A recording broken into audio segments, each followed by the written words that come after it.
Rolničky, rolničky, voda.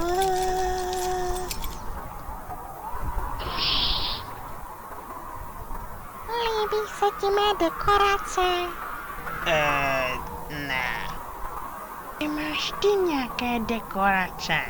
Cože? No přece vánoční azdoby. Já žádné nemám. Ale ne.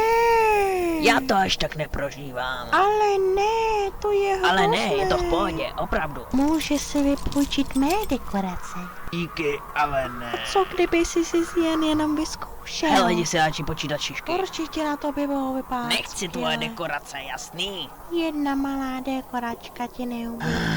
Ne. Jedna třpitivá koule. Ne, Nebo ne. vánoční Hele, posloucháš mě? světýlka. Ne, Nebo ne.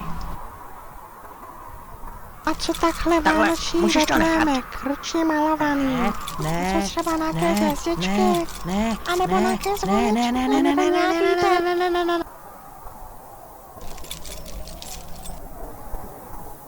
Vypadáš úžasně. No, vlastně to ani tak hrozně nevypadá. Teprve teď mají ty ozdoby na tebe ten správný řík. Počkej, co?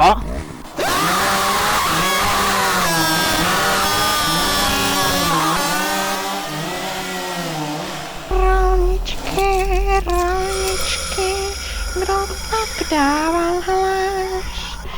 Byl to Kašpar maličký, nebo děda má. Vůbec. Líbí se ti mé dekorace?